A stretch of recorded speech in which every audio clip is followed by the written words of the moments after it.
Welcome to Surviving the Fuckery, where we're just trying to survive all the fuckery that's going on in the world today. Today's video is part one of the demons behind Diddy.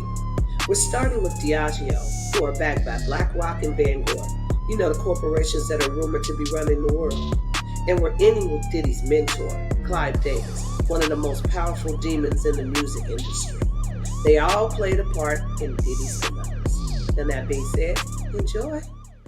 All of these big dick deviants is all catching hell in 2024. It's up for all of them. It don't matter if you Diddy or whoever you is. And I started thinking to myself, man, what did he do to make them niggas that mad? 4-time in the Beninging. Cut!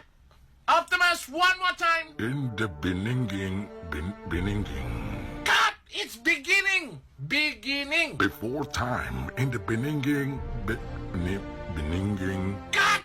Where you going? I go home now, and I will start from Beninging again. Somebody wants Sean Puffy Combs completely destroyed. In 2007, Diageo was losing $40 million a year on a brand they had called Ciroc. So they contact Puff because they seen that he had a major influence in the lifestyle world. So Puffy signs on to promote Ciroc. Now the deal was he would just get a sponsorship fee for promoting the brand. He didn't have any ownership in it. Sort of like the influencer deals that you would see here, where a company will contact the influencer and pay them a flat fee to promote a product. Same thing, way more money. Puffy sets out on this unprecedented advertising campaign, turns it completely around and makes Ciroc a household name and one of the most popular vodkas in the world, but he has no ownership in it.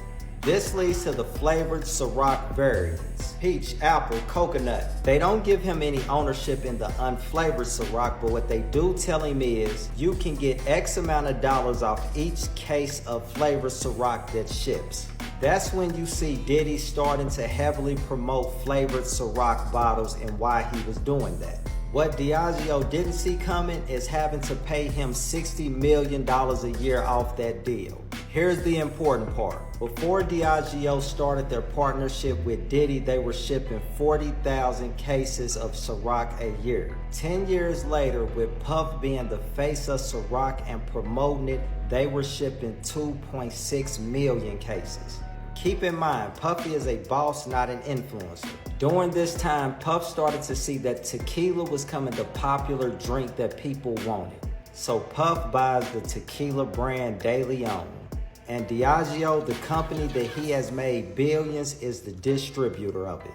Unbeknownst to Puff, they had also went and bought Don Julio and Casamigos from George Clooney.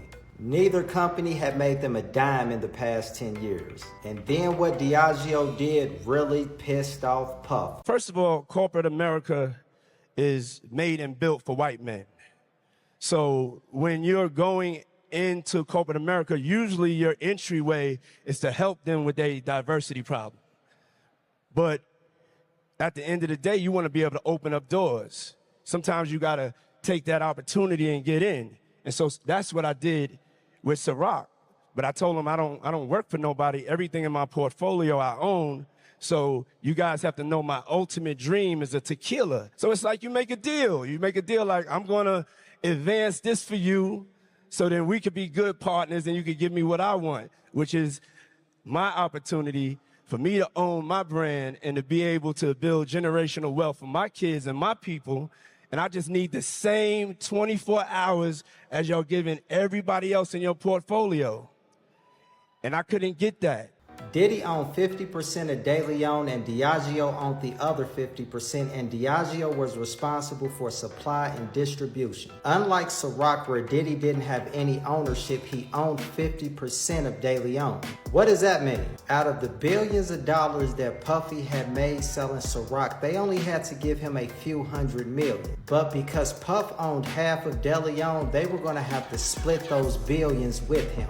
They resented paying Puff the few $100 million for Ciroc. Now it was looking like they was going to have to split the billions with him down the middle. Remember, he took Ciroc from shipping 40,000 cases a year to 2.6 million. Even if he got close to doing for DeLeon what he was doing for Ciroc, they were going to have to cut a huge check.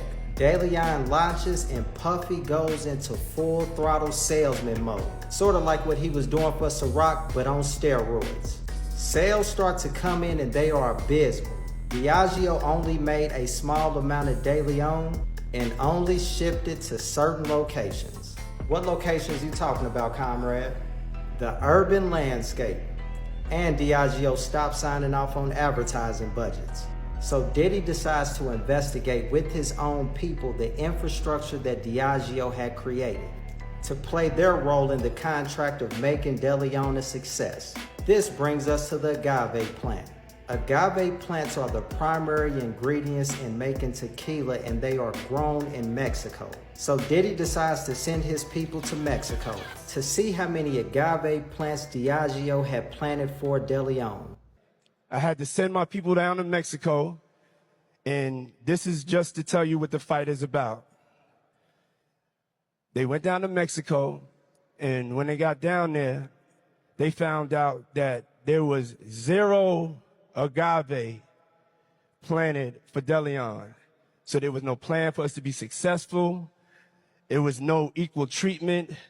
The other brands, they had agave planted. And most of the agave that was planted for Casamigos, whom Diageo had just gave George Clooney $1 billion.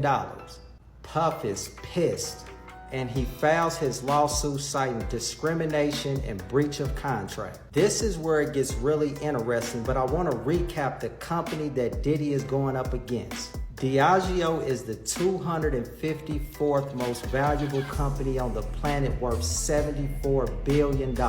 Its 2 main investors are BlackRock and Vanguard, 2 of the most powerful, richest companies on the planet. BlackRock and Vanguard together basically own the planet Earth. What? Bro, what are you talking about, man? And this company quite literally owns the world. Most US banks are controlled by BlackRock. BlackRock owns all the major pharmaceutical companies. BlackRock owns most of the mainstream media. And BlackRock oversees roughly 10% of all stocks traded worldwide. And this company is now taking over governments. Pay close attention to this timeline. May of 2023, Puffy files his lawsuit. In June of 2003, Diageo gives a public response. They say that Diddy is trying to extract billions of dollars from the company, and his inflammatory rhetoric about racism is going to cast a bad shadow on the company. Then they filed a motion citing a part of Puff contract that said that this issue should be handled in private arbitration. Basically, they were saying if it wasn't for the claims of racism, this was just a standard business disagreement. In September, the judge presiding over that case denied that motion and set it for trial and made the trial open to the public. Remember, this is September. 1 month later, Cassie files her lawsuit. Music mogul Sean Diddy Combs accused of sex trafficking and sexual assault in a lawsuit filed in federal court here in New York. Chloe Malas is here. Chloe, what more do we know about this? Lester, the lawsuit filed by Cassandra Ventura, known by her stage name Cassie, met Combs when she was 19 years old. She was later signed to Combs's record label, and the pair had been romantically involved. Ventura alleges that Combs not only raped her, but over the course of a decade, physically abused her, as well as, quote, lured her into a drug-fueled lifestyle. Ventura says that after years in silence and darkness, she's finally ready to tell her story. That's suspicious. That's weird. And the snowball that is currently the trials of Diddy started. Our team has had at this point more than 3,285 individuals contact us with people claiming to have been victimized by Sean Combs. Puffy's lawsuit with Diageo gets resolved and they release a joint statement. Sean Combs and Diageo no longer have any business dealings. And guess what Diageo also got in this settlement? Full ownership of DeLeon. DeLeon, Puff, Pow. And all y'all seem to care about is freak-offs and baby oil. What? Diddy sues Diageo, who is the owner of Ciroc, for racism or something like that. Diageo apparently, I think they might have lost the lawsuit. Diageo allegedly sends out private investigators to start snooping around and seeing some shit that Diddy might do. Shit. Got your ass. They tell these private investigators dig up as much as possible. They've got connections to feds. I mean, this is the liquor lobby at the end of the day, right? This is a very powerful lobby. They start giving them this information, and then the feds go after it. They have a real case. Surprise, surprise. Surprise, surprise. Breaking news, the Department of Homeland Security has just confirmed to CNN that federal law enforcement agents have raided properties owned by musician and producer Sean Diddy Combs. Very significant development here, seeing this law enforcement action taking place. I'll point out, just to be clear at the outset, we don't know that Sean Diddy Combs himself is the subject or target of a federal investigation. So it's just worth pointing that out at this hour. But what we do know is that two properties associated with him, we saw the feds descend on those properties. We saw on aerial footage, federal agents both here in the Los Angeles area as well as in Miami at those residences. Now, the Department of Homeland Security, their what's called HSI, Homeland Security Investigations, gave CNN a statement. I'll read you part of that when asked about what this activity is. They say that earlier today, HSI New York executed law enforcement actions as part of an ongoing investigation with assistance from HSI Los Angeles, HSI Miami, and our local law enforcement partners. That is it, confirming that they are conducting what they're deeming law enforcement action, which could indicate search warrants being conducted there, could indicate arrests being conducted. We just don't know at this hour specifically what that law enforcement action is. That's the kind of stuff you watch from a distance. Hey, I don't know about y'all, but I woke up feeling a lot safer this morning. G, the diddler is finally being dealt with. If you've been under a rock and don't know already, yes, the feds have swooped in and got Diddy ass. And they is accusing this man of some heinous shit, bro. I'm talking about freak-offs, extortion, arson, kidnapping, witness tampering, bro. And it's probably so much more shit this nigga done did. Hey, what's Selena say? She say a diddy diddy dun dun, a diddy diddy dun dun, diddy diddy he dun dun, diddy diddy he dun dun. Cause the feds, hey, cause the feds is on his ass. Following the shocking arrest of Sean Diddy Combs in September, the rapper has faced a pileup of disturbing allegations, including a sweeping federal indictment to which he has pleaded not guilty to multiple charges. But the case into Combs' alleged secret life began months before he was taken into custody. Sean motherfucking Combs. Fuck you, fuck your mammy, fuck your daddy. You ain't the pappy, well you probably is. You're giving bitches AIDS, you're giving niggas AIDS. Stop fucking people up the ass and stop getting fucked up the ass with little fucking kids. You, R. Kelly, Bill Cosby, Harvey Weinstein, all y'all motherfuckers. I hope you die. And there you have it, guys. New York City for you. See, y'all think it's a game. Y'all think I'm playing about this Diddy party, don't you? Let me show y'all, let me tell y'all where it started and how it started.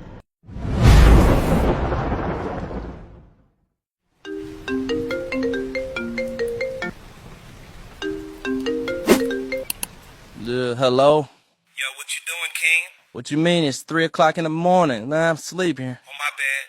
I'm throwing a little party. Thought you might want some cheesecake or something. I mean, everybody gonna be here. Wait, you said cheesecake? Yeah. Fuck it, I'll go? Hell yeah. I ain't gonna lie, this mansion big as hell.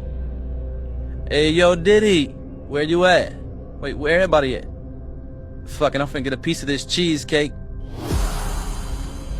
Hey, yo, Diddy. Meek, I'm in here. I'm in here, Meek. Meek, I'm in here, come in.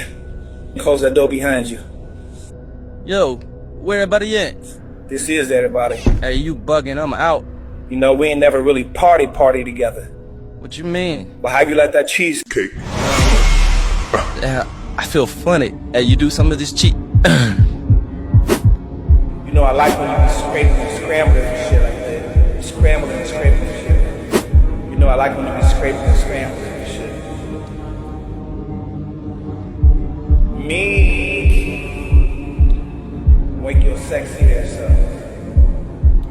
Welcome to the Diddy Club, Bad Boys Edition. Now, I've had to turn down $50 million 4 times. 4 times. Just to protect my integrity and that virgin hole I was telling you about. Right. Because P. Diddy be wanting to party. And you gotta tell him no. You got to tell him no. Was it Diddy wants to party, but you gotta tell him no? Oh, yeah, well, you do gotta tell him no. You gotta tell him no.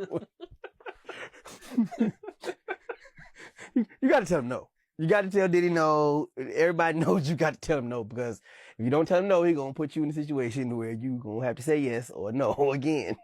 So just say no. Just say no.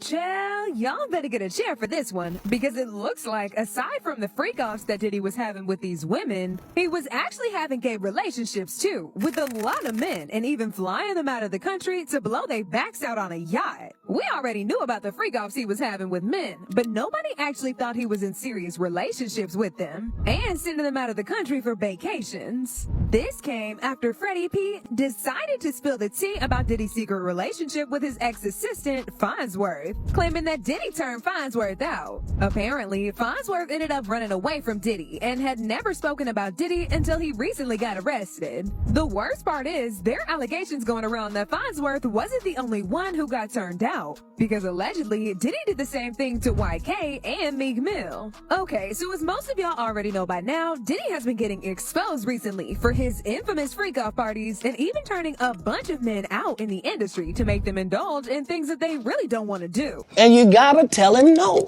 You got to tell him no. The Boondocks exposed P. Diddy over a decade ago. There's a song called Do the Homies, which is supposed to be a spoof on rap music back then. Notice how P. Diddy clips of him singing I Need a Girl really fit well with Homies Over Hoes. Now, the story of Gangstalicious Part 2 is about a gay rapper who loves fashion and has a video vixen talking ish about him being gay. Riley figures it out and he gets really upset because he doesn't want his favorite rapper to be gay.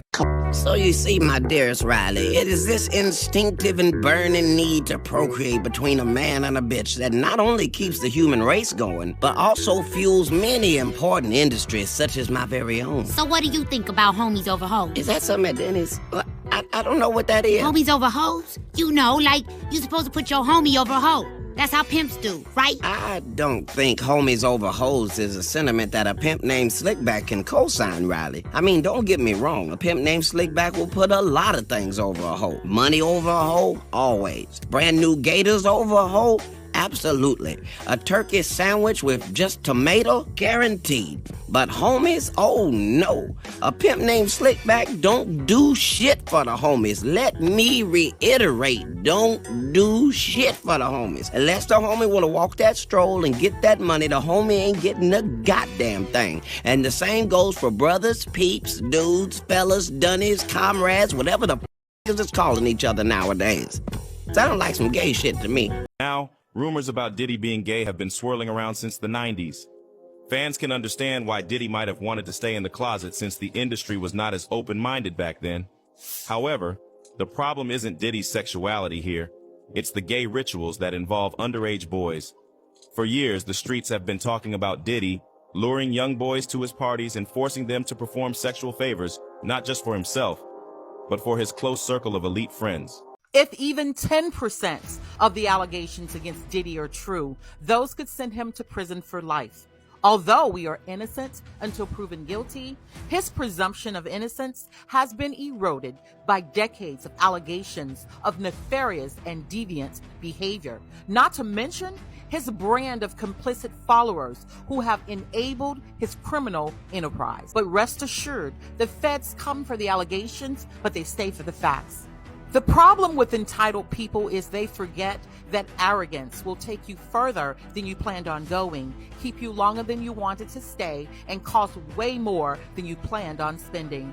Your fantasies can't ever be quenched, can they? You freaking freaks! When will you learn? When will you learn that your actions have consequences? Okay, I don't know how to word this. This, to me, reminds me of like a binding spell in voodoo. But his mouth is being sewn up. So when I see his face, the image I get is the mouth is being sewn up. When I ask him why his mouth is being sewn up, it's because of his mentors. And they don't want it coming out over here, even though some of them are outing themselves. These are old guys connected to old style Motown. He's being shut up from outing them or from speaking about them for some reason. So there's a hierarchy going on here, and there's a total takedown of him. He is being sacrificed. So he may think he gets away with stuff. He may think it's cool he does what he does, but now he's the sacrificial lamb. He is being sacrificed in favor of his mentor. So there is a mentor that did to him what he did to this current girlfriend and to Kim Porter and every other person that he's been around to take advantage of on an energetic level. He is now going to reap that. That is now happening to him because they don't want the person who groomed him to go down. So a lot of people believe that Diddy is the fall guy for this guy, 92-year-old Clive Davis. Now, without going too deep into Clive's background, Clive founded Arista Records in 1974 and was responsible for launching careers of people like Billy Joel and Janis Joplin and Carlos Santana, just to name a few. He also came out as being bi in the 1980s, which I'll tell you why that's important in a moment. And there's a lot of rumors surrounding this guy, which we can get into in another video. But most importantly for this case, he was Diddy's mentor. At least that's how Diddy describes it. However, hip-hop mogul Suge Knight has a different take on it. And if you don't know who Suge Knight is, Google him. He is not a man you want to mess with.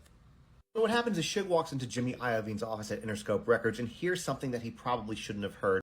Anyway, when he walked in my office, Jimmy said, man, I'm here because Clive Davis called me, and him and Puffy is real tight, and, you know, he loved us. So I thought he was talking like they got love for each other. So, all right. He said, yeah, they are lovers. I said, well, why you keep saying that? I said, look, all they keep saying they lovers like they're sucking. He said, I don't want to say that, but that's what it means, right? Let's explore the connection between Clive Davis and Sean Diddy Combs. Back in the day, Diddy was just a vodka promoter trying to find his footing in the music industry. He didn't have a strong career at that point, but his ambitions led him to pursue a record label. It was during this time that he crossed paths with Clive, who was already a well-established figure in the industry. Diddy, at just 23 years old, managed to convince Clive to take hip-hop seriously, and impressively, Clive offered his support by funding Diddy's vision for Bad Boy Records. There's a growing speculation about the nature of the relationship between Sean Diddy Combs and Clive Davis, especially considering how rapidly Diddy's record label, Bad Boy Entertainment, skyrocketed to success. Some online commentators have suggested that Diddy was essentially handed the reins to his label by Clive, who is openly gay. While Clive identifies as bisexual, the dynamics of their relationship raise questions about the lengths Diddy may have gone to secure his position in the industry. This isn't an isolated incident. It reflects a broader narrative that suggests that some successful black men in entertainment and politics navigate a treacherous landscape to achieve their wealth and influence. As the saying goes, all that glitters is not gold, and in this case, one might wonder what price Diddy paid for his success. My focus right now is Sean Combs because he's a trafficker, most likely because he was victimized by his mentor, Clive Davis. Rumor has it, allegedly, Diddy got on his knees for Clive Davis in 1994. He got a boss too, and his boss name is Clive Davis. Clive run him. Diddy don't run himself. A lot of people are curious about the status of P. Diddy. What? P. Diddy. Diddy. Like puppy. The status of puppy. What do you make of that situation? All right. No comment from Clive Davis on P. Diddy. Mr. Davis, you're a major influence on the career of P. Diddy. Have you spoken to him since the federal raid? Have you spoken to Sean Combs?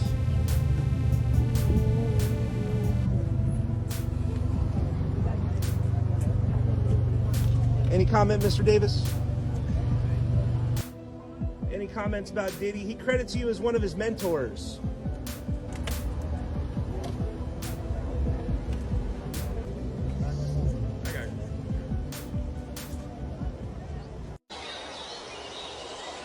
While I'm waiting for your fucking response, are you just not going to say anything, dumbass?